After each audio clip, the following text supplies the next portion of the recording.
Salam alaikum. Certains d'entre vous m'interrogent à propos de mes sources d'inspiration. Comme tout le monde, j'en ai plusieurs. L'une d'elles, je la tire en partie d'un sage plein de sagesse, même si je sais que beaucoup ne le considèrent pas comme tel. Et ce qui me plaît chez lui, c'est qu'il ne se prend pas au sérieux. Il s'agit de Tcha. Tu connais? Si ce n'est pas le cas, je t'invite à faire sa connaissance. D'ailleurs, je profite de cette petite vidéo pour te citer quelques-uns de ses enseignements. On raconte qu'un jour, le voisin de Tcha est venu pour lui emprunter son âne. Malheureusement, dit Tcha, il n'est pas là en ce moment. Or, à cet instant précis, on entendit l'âne braire. Eh bien, si l'âne n'est pas là, demanda le voisin, peux-tu me dire qui est en train de braire? Homme de peu de foi, s'emporta Tcha, tu doutes de la parole d'un vénérable vieillard, mais tu crois sur parole le braiement d'un âne. La sagesse populaire dans toute sa splendeur, pleine de leçons que, je ne doute pas, tu sauras trouver seul. Une autre fois, un fidèle dit à Tcha, j'ai mal à cet œil, que me conseilles-tu? Fais comme moi, lui dit Tcha. J'avais mal à une dent, je me la suis fait arracher. C'est ce qu'on appelle de la médecine douce. Un jour, on demanda à Tcha, pourquoi les poissons ne parlent pas? Si vous étiez sous l'eau vous-même, répondit-il, vous croyez que vous pourriez parler? Tcha, le poiscaillologue.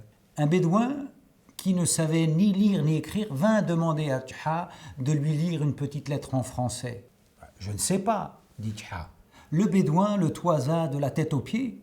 Si tu ne sais pas lire, comment peux-tu te juger digne de porter un turban aussi imposant? Tcha ôta son turban et le posa sur la tête du bédouin. Eh bien, si c'est une affaire de turban, essaie donc de lire maintenant. Le turban ne fait visiblement pas le Tcha. Après avoir acheté 3 kilos de viande, Tcha demanda à sa femme de les préparer pour le déjeuner et s'en alla vaquer à quelques occupations. La cuisson terminée, survint l'amant de sa bourgeoise. Tous deux liquidèrent le déjeuner. De retour à la maison, Tcha demanda qu'on lui serve la viande. « Je te demande pardon, répondit-elle.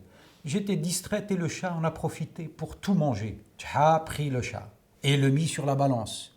L'animal pesait 3 kilos. « Espèce de garce !» cria-t-il alors. « Tu vois bien que le chat, bien qu'ayant mangé 3 kilos de viande, pèse en tout et pour tout 3 kilos. Alors, si les 3 kilos de viande sont bien là, où est passé le poids du chat? CQFD. S'il est vrai que Tcha m'inspire, l'inspiration est partout. Je l'attire de tout ce qui me fait gamberger agréablement. Alors si en plus ça me fait rire, et puisqu'on en parle, je me sens également très inspiré par la finesse d'un Jean Moncorgé.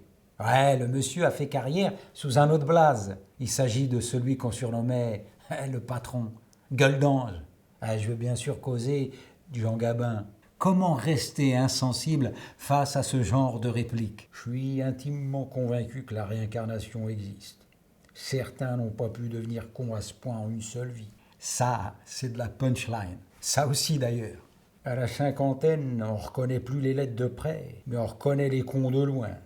Allez, une petite dernière pour la route. Si tu mets ceux qui brassent de l'air d'un côté et ceux qui te le pompent de l'autre, t'as la climatisation gratuite. Et voilà, Tcha, tout comme Gabin et consorts, n'ont pas besoin d'être des musulmans pour m'inspirer. Qu'ils soient des humains me convient amplement. De ces humains qui nous veulent du bien.